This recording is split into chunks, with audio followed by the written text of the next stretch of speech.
Welcome back, folks. I'm Kenjamin, and today we are finally going through the Nibblegar Navy. We're going through the team that's best for Nibblegar. But why don't we just get started with the video? You already know what this is about. Of course, if you have seen my other videos, then you know that I already have a guide on what is the best team for Taruga and Cub Zero. And now we're doing Nibblegar. And without a doubt, Nibblegar is my favorite Coromon starter. Even before its final evolution got a rework, I loved Nibblegar with a passion. So, Nibblegar Navy, yay! This is by far probably my favorite team, and I'm a little biased towards it. But of course, I don't think there is a such thing as a perfect team. So use whatever Coromon you think would go best on your team. But of course, we have Sheer Tooth here, which is the final evolution that you can get in the demo. Unfortunately, we can't get Megalobite just yet. We have to wait for the full release. And I think Nibblegar evolves at level 17 into Sheer Tooth. And here is the standard Sheer Tooth, potent Sheer Tooth, and perfect Sheer Tooth. I think the potent is my favorite color. Seeing the black with the blue and the gold accent, perfect. And of course, like all the other starters, you can get Nibblegar from the very, very beginning when you're choosing your starter. So the nice thing about Sheer Tooth is that compared to the other starters, Aurora and Emboval, Sheer Tooth has very good defense and special defense, above average and much higher compared to the other two. Unfortunately, its attack and special attack are a little more on the average side, but that doesn't mean that Sheer Tooth can't be a hard hitter as well. And I think Sheer Tooth is the second fastest because the fastest is Emboval, and then it's Sheer Tooth, and then it's Aurora.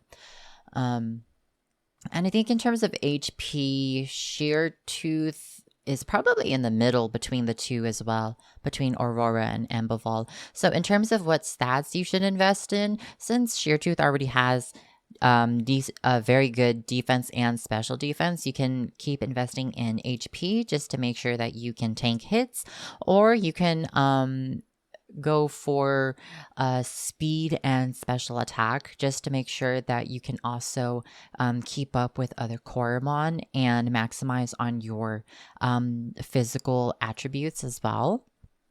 And I say special attack because most of Sheer Tooth's most of Sheer Tooth's powerful attacks are special attacks as well, with the, exception of Splash, which does damage according to the opposing Coromon's level. In terms of traits, we have Super Sensory, raising one of its proficient stats when one of its stats are lowered.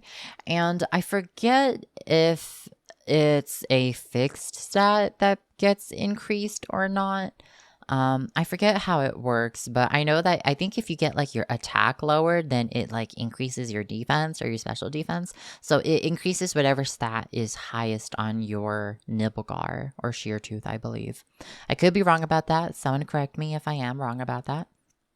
And then the more common trait that's used on a Sheer Tooth is fully rested. So when your Sheer Tooth has full HP, the first attack that it takes is reduced by 40%. And that's with any attack as well. So it can definitely survive a hit. And wow, I'm starting to think even if it got hit by like a surging punch from Voltgar, it might live. It might live. I'll have to test that. Oh, that sounds like so much fun. So much testing to do now that I think about it. And then in terms of skills, unfortunately, Sheer Tooth doesn't have that many variety in skills and doesn't learn as many. But I will say Sheer Tooth does have better skills compared to Emboval, at least in the demo. So in terms of skills that you should definitely take Splash, which deals damage to a Coromon based on their level, based on the opposing Coromon's level. And if Splash is super effective, then I think it does like 1.5 times more damage. Um, and then Faint Spurts, definitely, that is your strongest special attack, regardless of, a Coromon's level. So it's not like Splash. It doesn't have like a mechanic behind it. And then from there, I would also recommend that you take Chomp just because we have foul type coverage. We can also be super effective against other water types as well. So if you don't have an electric type on your team, then Sheer Tooth can also go up against other water types as well.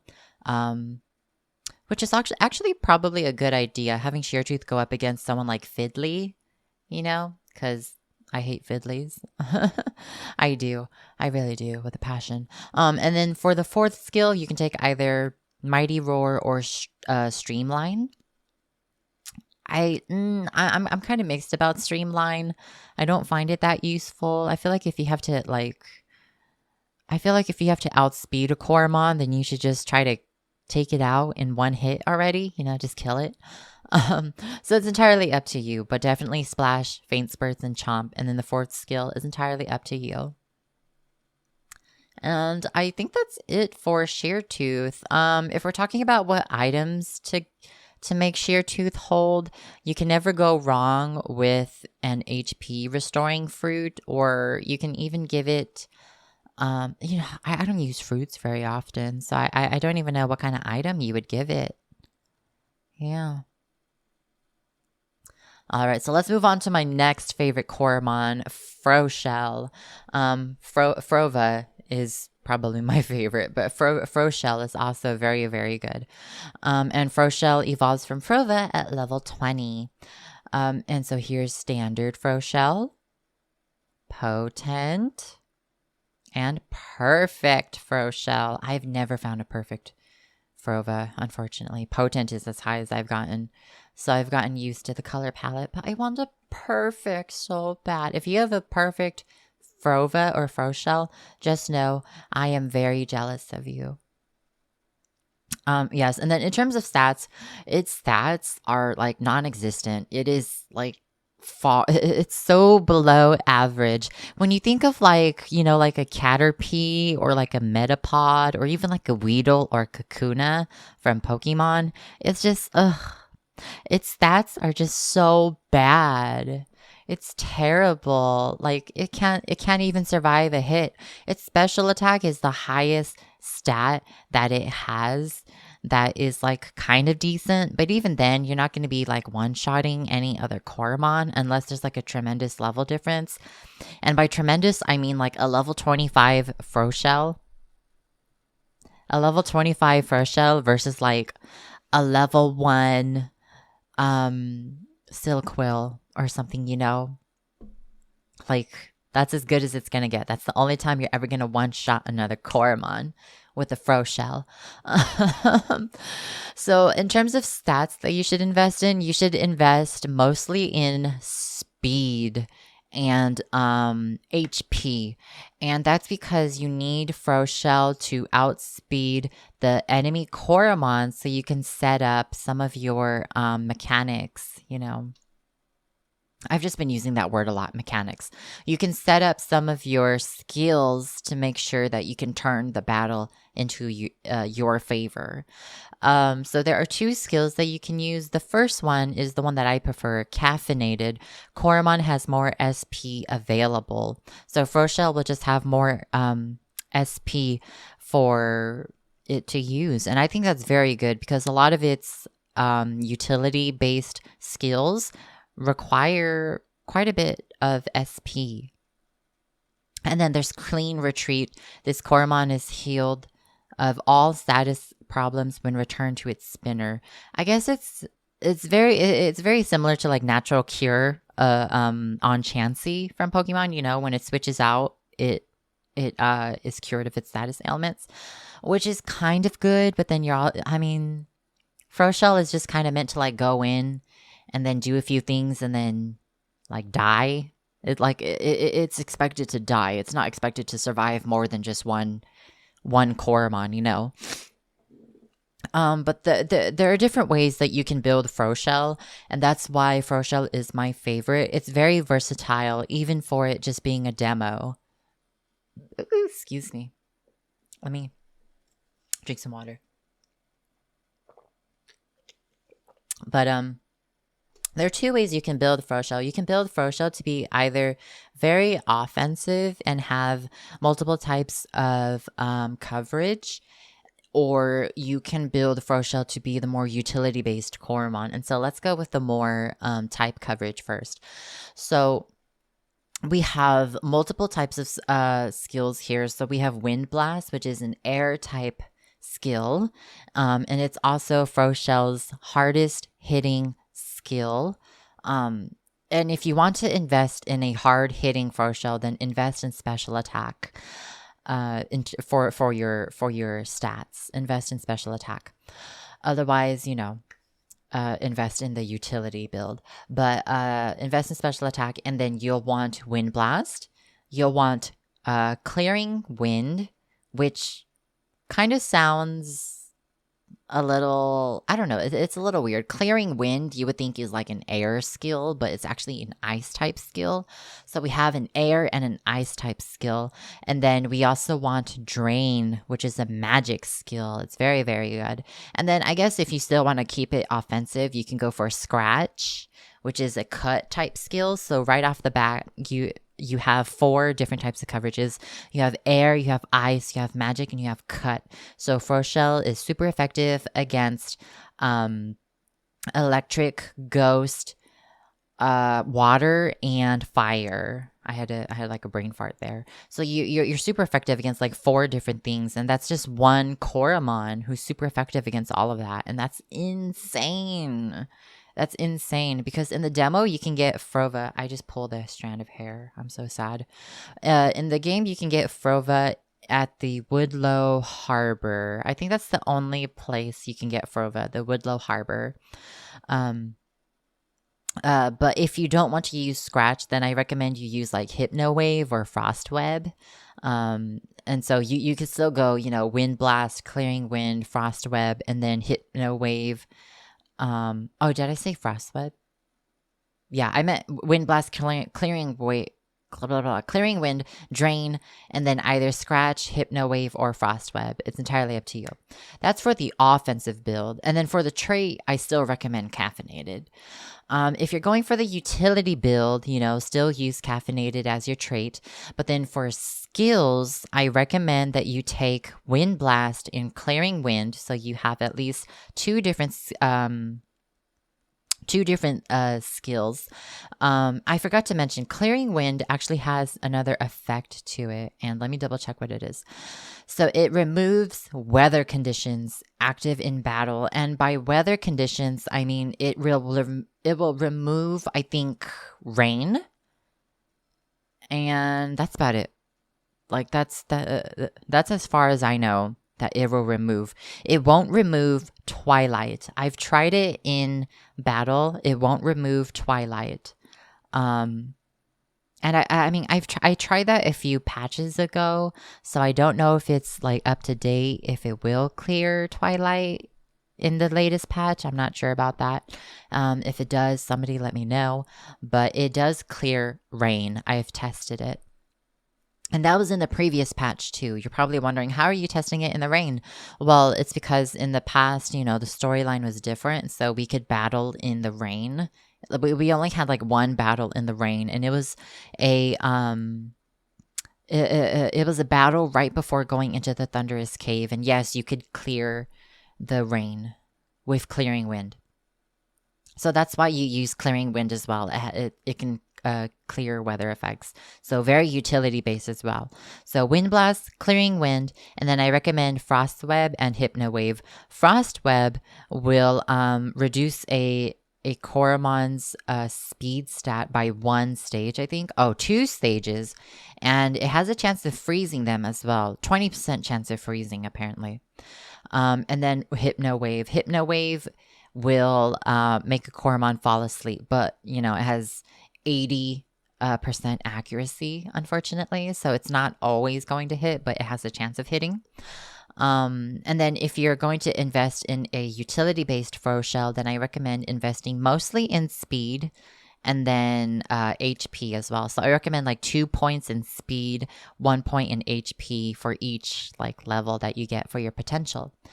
Um, yeah, that's what I recommend for frost shells. So you can build a frost shell however you want. It just depends on, like what kind of battle you're going into. Um, and then from there, we have our electric type coverage, Coromon. We have Bazzer. I'm surprised how many electric types are available in the demo because there's Lampire, there's Bazzer, and Houndos. I think those are the only 3 electric types that you can get. And oh no, Gal Slime. Yeah, there's 4. Oh, there's so many electric types. Wow, yeah. But Bowser evolves from Buzzlet at level 17, and Bowser learns like very strong hitting skills. It's actually kind of crazy how strong those skills are.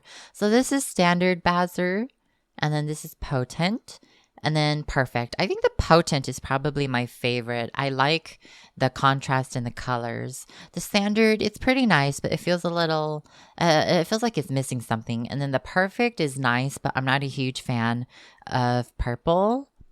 Um, or at least like this shade of purple with the blue. I don't know. I like more light colors, I guess, like light purple, like a pastel.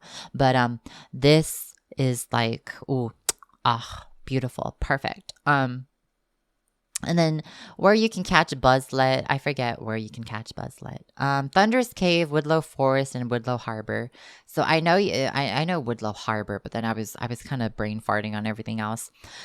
So a Bazzer has high HP and high special attack, and then all of its other stats are pretty average for the most part, but it is on the slower side at a speed stat of 90. So Bazzer typically will go last when you're going up against, other Coromon as well. And then if you're going to invest in any points for your stats, I recommend just investing in special attack because you're not going to outspeed any other Coromon. So I recommend just investing in your best stat, which is special attack. Can you invest in attack as well? Sure, you can, because you also have other skills that are physical and not just your special. But special attack is probably your best bet. And then in terms of your traits, you have good aim, which will increase critical damage by 50%, and then static body, which has a chance of paralyzing or causing the shock status element on enemy Coromon who make contact with Bazzer. And I think static body is probably the better trait to go for. Now, it's kind of strange that Bazzer's strongest skill in the demo is a physical skill, which is Body Blast. I'm sorry, I swallowed my saliva wrong. Oh my gosh. I say that it's a little weird because, like I said, Bazzer's best stat is special attack and it's not attack.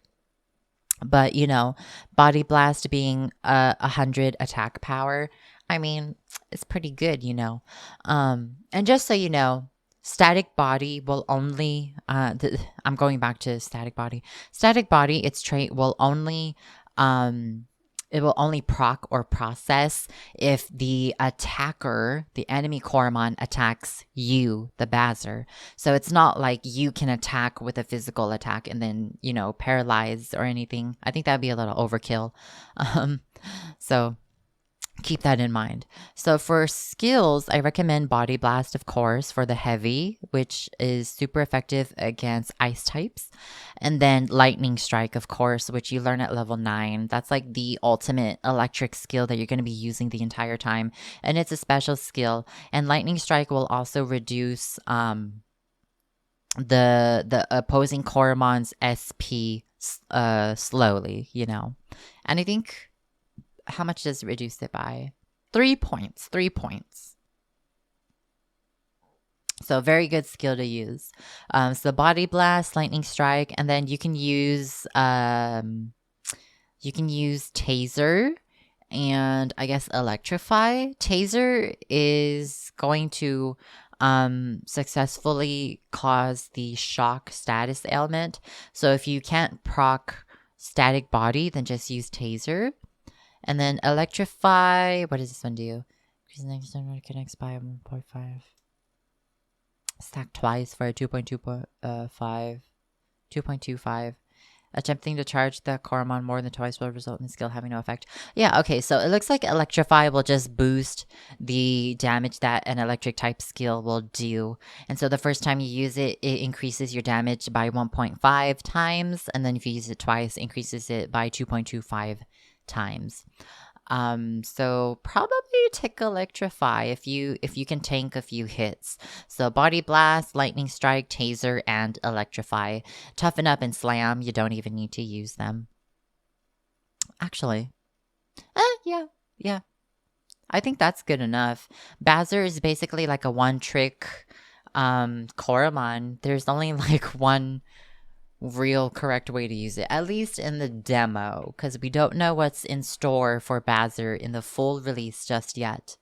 But you know, Rhino Buzz does come from Bazzer, and if you haven't already, you know, you should go fight the developers because I think it's Marcel who uses Rhino Buzz, right?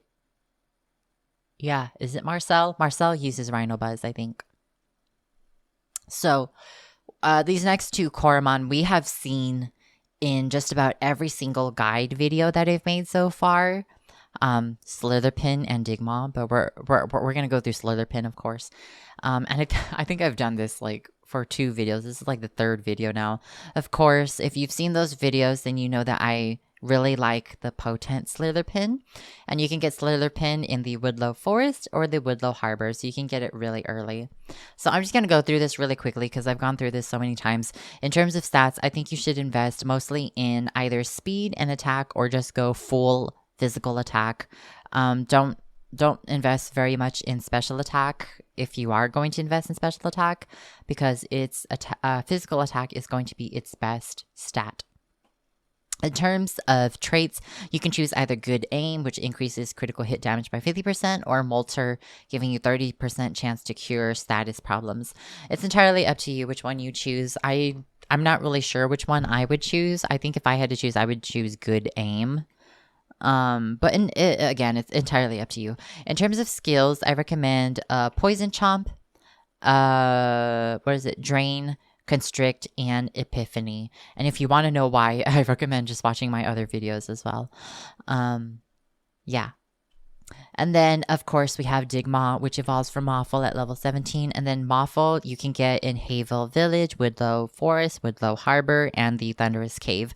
And yes, I remember that because like you can catch Moffle in just so many different locations. So this is Standard Digmaw, Potent Digmaw, and Perfect Digmaw. Standard is probably my favorite still. And then in terms of stats, you can invest in attack and special attack. I recommend both because, well, mostly physical attack because Digmaw is just meant to be a very hyper-offensive Coromon. It's fast, it can take a few hits, but it's just meant to hit very hard. And then in terms of skills, there are traits. Traits. There is Escapist, which you will always succeed and escape from a wild Coromon encounter, and then Lucky, which increases your critical hit chance by 25%. And so I recommend Lucky for all Digmaws out there. Don't use Escapist. You don't need that. Use Lucky. And then in terms of skills, I recommend Double Slash because it has it has like perfect accuracy. It'll never miss. So Double Slash, Boulder Barrage, and then from there you can use Tailspin and either Constrict or Coin Snatch. I recommend Coin Snatch though. You know, just get yourself some more money. Get yourself some more money. And if you want to know why I'm choosing those skills and those traits, then I recommend you also watch my previous videos as well. Only because I don't want to make this video any longer than it already is. So these 5, Sheartooth, Froshell, Bazzer, Slitherpin, Digmaw, they are a must-have on a Sheartooth team. And then the last spot, unfortunately, I don't have a very good Coromon to fill that spot because we already have so much type coverage. Sheartooth can go up against other water types and fire types. Froshell can go up against, electric, ghost, water, and fire types. It's insane. Bazzer can go up against ice types and water types. Slitherpin can go up against normal types and ghost types. And Digmaw can go up against electric types. And I just realized this team is very good against water types. And then I think from there, you can kind of just choose whatever other Coromon you want to use because we already have so much type coverage because there's only 7 types that we need to cover. And it was normal, fire, water, ice, electric, sand, and ghost. That's what it is, yeah. So we're super effective against all those things already because water is super effective against sand as well. I forgot to say that. Yeah. So this is like the perfect team. Like if you want a perfect team for Coromon, this is the perfect team. Sheartooth, Froshell, Bazzer, Slitherpin, and Digmaw. You have every single type coverage. And it's amazing. It's perfect. And Froshell covers 4 of the 7 types. Wait, is this 7? 7. Yeah, okay, 7. It's crazy. Froshell is amazing. That's why I love Froshell. Froshell covers so much. So since we already have all 7 type coverages already, we're just going to throw in Pitterbite. We're going to throw in Pitterbite because Pitterbite, in the demo at least, has the highest special defense and the highest HP. And if you don't know how to get Pitterbite, then all you have to do is take your Patterbit to Julian on Donor Island. You'll go through a few little interactions, and then eventually you can just evolve Patterbit into Pitterbite. So this is standard Pitterbite, potent Pitterbite, and perfect Pitterbite. This is actually my favorite color palette for Pitterbite. And you're probably wondering, you just said you don't like the purple and the blue with Bazzer. Well, that's just because I don't think it fits Bazzer very well. But with Pitterbite, I love that the accent of the blue just comes out at you. The color that I'm not focusing on isn't the purple. It's the blue. The blue is what seals the deal for me. And I've never found a perfect Pitterbite either. Patterbit. So if you have ever found a perfect Patterbit, I am also very jealous of you. That's a perfect variation that I also want very much. So yes, you do. Oh, wow. I'm surprised by how high Patterbit's or Pitterbite's special attack stat is here. That's crazy. Oh my gosh. Why is its special attack so high? It doesn't even have any special skills. It's almost as high as Lunar Wolf. Lunar Wolf's special attack is the highest in the demo. But oh my gosh, why is its special attack so freaking high? That's insane. In terms of what stats you should invest in, just invest in HP. Just HP all the way. Just HP. It's a hard hitter. It's a tank. It's speedy. Just look at its stats. Look at its stats and compare it to Froshell. Look at that. Look at that. Look at that. This is Froshell. This is Pitterbite. Literally. Like twice. Twice as many stats. Twice. It's insane. Pitterbite is insane. So we have 3 traits for Pitterbite. We have Overclocker, and if the opponent has higher attack, the Coromon downloads the stat to increase its own. Conductor. Coromon charges when hit by an electric attack. Woo! Excuse me. Increasing its speed. So, if you want to use Pitterbite against Voltgar, because all of Voltgar's skills are electric, then, You're going to outspeed Voltgar eventually. And Pitterby can tank a lot of its hits. And then there's Robber. You steal extra gold when defeating an opponent. Not a very good trait, I would think. Overclocker is probably a good one as well, but it's very situational. So is Conductor. You know, all of these are very situational. So I recommend Overclocker just because it works with every Coromon if you don't have a higher attack stat. And then Conductor is, you know, anytime you're going up against an electric type Coromon, just use Pitterbite, I guess. Even though it's not super effective against electric types. But also don't get Conductor confused with like an absorption trait. Conductor, when using Conductor as a trait, Pitterbite will still take damage from the electric type skill. But it won't absorb the skill. Like it's not immune to electric skills. I feel like some of you also had that confused. So don't get that confused, you know? And then in terms of skills, unfortunately, we don't have many skills that are available to us. So, you know, go ahead and use Face Slap.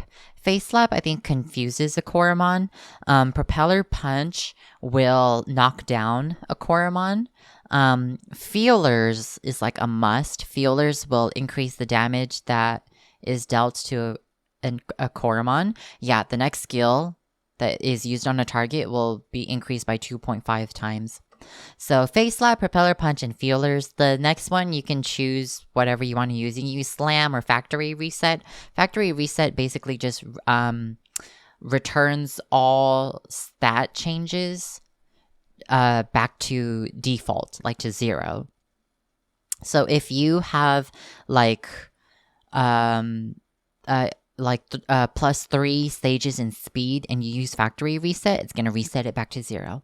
If you have like -3 speed stat, then it's going to reset it back to 0. So it's entirely up to you how you want to use Factory Reset, if you do use it.